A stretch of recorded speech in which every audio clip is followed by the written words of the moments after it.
ஐயனார் துணை வீட்டுக்கு இன்னொரு மருமக வந்தா, அந்த வீடு எப்படி இருக்கும் அப்படின்னு பார்க்குறதுக்கு, என்னைய மாதிரியே நீங்களும் ரொம்ப ஆவலா இருக்கீங்க அப்படின்னா, மறக்காம நம்ம வீடியோக்கு ஒரு லைக் பண்ணிட்டு கமெண்ட்ல சொல்லுங்க.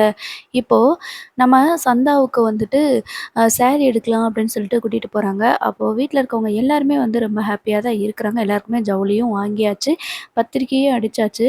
இப்போ நம்ம சேரன் வந்து கேட்குறாரு, "என்ன விடிஞ்சா கல்யாணத்த வச்சுட்டு இப்போ இவ்வளோ அமைதியா இருக்கீங்களே, என்ன ஆச்சுண்ணே?" அப்படின்னு சொல்லிட்டு கேட்குறாங்க. நிலா இருந்துட்டு அப்படி கேட்கும்போது மச்சியார் இருந்துட்டு பதில் சொல்றாங்க, "இல்ல நிலா, நீ அன்னைக்கு சொன்னேல்லப்பா, இந்த வீட்டுக்கு ஏதாவது ஒரு பொண்ணு வந்துருச்சு அப்டின்னா, கல்யாணம் பண்ணிட்டீங்க அப்டின்னா, நான் இந்த வீட்ட விட்டு போயிருவேன்னு சொன்னேல்லப்பா, அதுதான்ப்பா அத நெனச்சா தான் எனக்கு ரொம்ப வருத்தமா இருக்குது." அப்டின்னு சொல்லி சொல்லும்போது, நிலா இருந்துட்டு, "என்னண்ணே பேசுறீங்க நீங்க?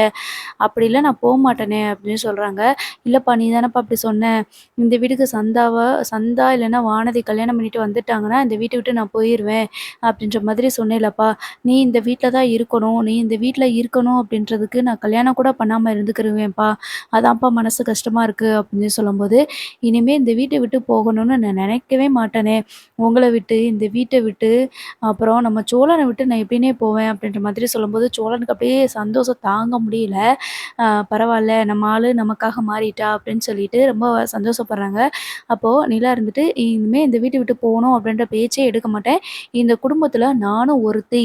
அப்படின்ற மாதிரி சொல்லும்போதே தெரியுது, இந்த வீட்டு மருமகளா நிலா வந்து வாழ ஆரம்பிச்சுட்டாங்க அப்படின்னு சொல்லிட்டு.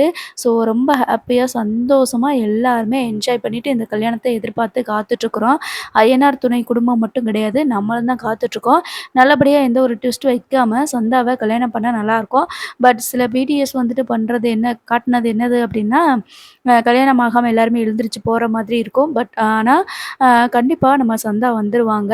கல்யாணம் பண்ணி வச்சா தான் சூப்பரா இருக்கும். அதுக்கப்புறமா அந்த வீட்டுக்கு இன்னொரு பொண்ணு வந்ததுக்கப்புறமா, அந்த வீடு எப்படி இருக்கும் அப்படிங்கிறது பார்க்கறதுக்கு சூப்பரா இருக்கும். பார்ப்போம் என்னதான் நடக்குதுன்னு.